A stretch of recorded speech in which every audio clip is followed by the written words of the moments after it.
You've probably come across various flashy dark psychology tricks on YouTube that don't always work. Now let's dive into 30 authentic, dark psychology techniques that are supported by science and truly deliver results.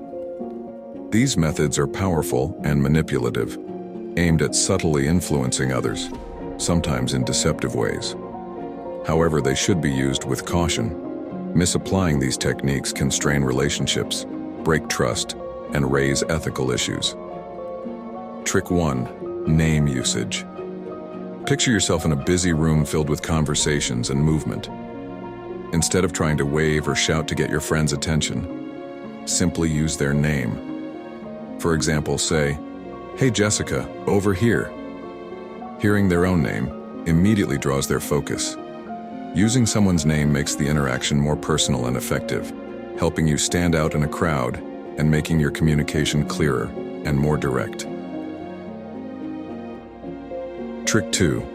Reflective listening. When you're talking to someone and want them to feel understood, try using reflective listening. This means rephrasing what they've said in your own words. For example, if someone mentions they're stressed about a new project, you could respond, "So you're feeling overwhelmed by this new project, right?" This shows that you're really listening and understanding their feelings. Reflective listening helps build trust and makes others feel heard, enhancing the effectiveness of your conversations by showing empathy and confirming their emotions. Trick 3. Mirroring. Mirroring is a technique where you subtly copy the other person's body language during a conversation. If they lean forward, you lean forward too. If they cross their arms, you might do the same. This creates a sense of connection and makes the conversation more comfortable. Mirroring helps build rapport and smooths the interaction by showing that you're in sync with the other person, improving communication and making them feel more at ease. Trick 4. The power of pauses. In conversations, especially during negotiations, using pauses can be very effective. After you make a point or present an offer, stop talking and let the silence linger for a moment. This pause can prompt the other person to think more deeply about what you've said and may even lead them to share more information or make concessions. The power of pauses lies in creating a sense of urgency to respond, which can work to your advantage by encouraging more thoughtful replies. Trick 5. Positive reinforcement. Positive reinforcement involves immediately praising someone when they do something good. For instance, if a coworker named Alex helps with a report, you could say, "Thanks for jumping in on that report, Alex. It really made a difference." This kind of instant praise motivates Alex to keep up the good work in the future. Positive reinforcement is a powerful way to encourage good behavior, create a supportive environment, and show appreciation, making people more likely to continue their helpful actions. Trick 6. Anchoring. Anchoring is a strategy where you begin a negotiation with a high number or an extreme position to set a starting point. For instance, if you're discussing a salary and you start by asking for a high amount, it establishes a reference for the conversation. The other person's counteroffer might end up closer to what you actually want. Anchoring works because people often base their decisions on the first number or position they hear, making your actual request seem more reasonable by comparison. Trick 7. The door-in-the-face technique. The door-in-the-face technique involves making a large request that you expect to be turned down, followed by a smaller, more reasonable request. For example, if you ask someone to donate $100 and they decline, you then ask for $10 instead. This works because people are more likely to agree to the bigger request after rejecting the smaller one. It takes advantage of the obligation to say yes after saying no to the first request. Trick 8. Social proof. Social proof is the idea that people decide what to do by looking at what others are doing. When trying to persuade someone, mention that others are on board with your idea. For example, you could say, "Many people in our department think starting the meeting earlier would be helpful." This technique is effective because people tend to follow the crowd and feel more confident in their decisions when they know others support the same idea. Trick 9. Foot in the door technique. The foot in the door technique starts with a small request that's easy to agree to, followed by a larger request. For example, you might ask someone to help you carry a book, and once they agree, you then ask them to help with a heavier box. This works because once someone agrees to a small favor, they're more likely to say yes to a bigger one. It's based on the idea that once people commit to something small, they're more inclined to keep saying yes. Trick 10. The Benjamin Franklin Effect. The Benjamin Franklin Effect suggests that asking someone for a small favor can make them more likely to help you again in the future. For instance, if you ask to borrow a book and they agree, they might be more willing to assist with other requests later on.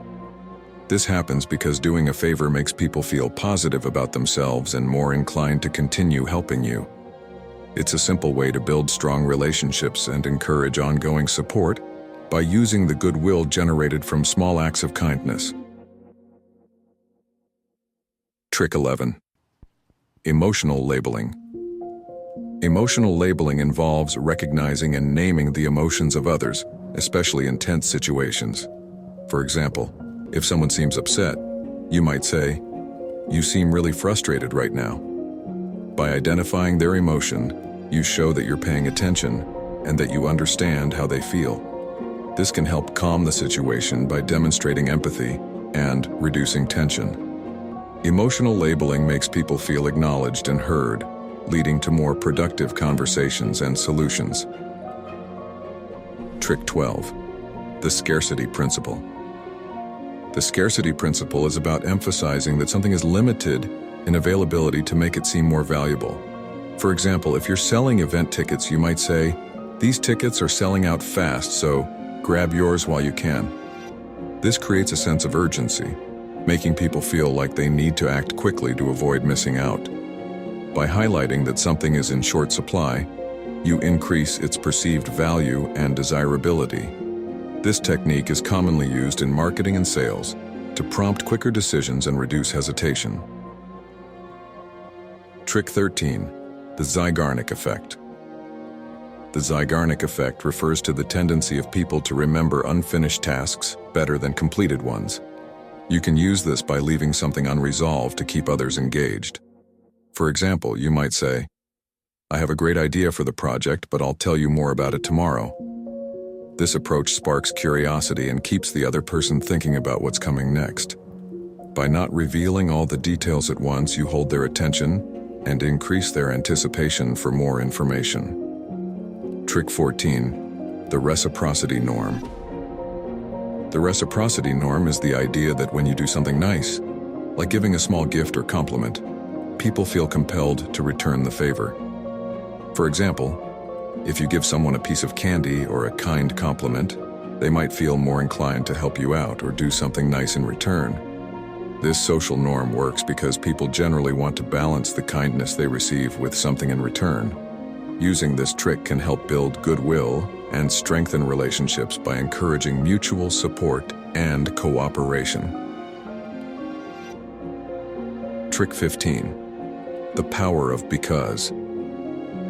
The power of because involves giving a reason when making a request to increase the chances of getting a positive response. For example, instead of just asking, "Can I go ahead of you in line?" you might say, "Can I go ahead of you in line because I'm really late for an appointment?" People are more likely to agree when they hear a reason, even if it's a simple one. The word "because" helps justify your request, making it seem more reasonable and increasing the likelihood of getting what you want. Trick 16. Pacing and leading. Pacing and leading is a technique where you start by matching the other person's behavior or pace in a conversation, and then gently guide them toward your desired topic or tone. For example, if someone is speaking slowly and thoughtfully, you begin by mirroring their pace, and then gradually shift to a faster or different rhythm as you guide the conversation. This technique makes transitions feel natural and helps build rapport. By initially aligning with their behavior, you create a connection, making it easier to steer the conversation in the direction you want. Trick 17. The Pygmalion Effect. The Pygmalion Effect is the idea that setting high expectations for someone can lead to better performance. When you express confidence in someone's abilities, they're more likely to strive to meet or even surpass those expectations. For example, telling a team member, "I know you can excel on this project," can boost their confidence and push them to perform well. By believing in their potential and setting high standards, you inspire others to rise to the challenge and give their best effort. These tricks are a bit dark and manipulative, so use them carefully. If you're curious for more, here are a few more videos regarding dark psychology. If you like this video, don't forget to like, subscribe, and turn on that notification bell for future videos.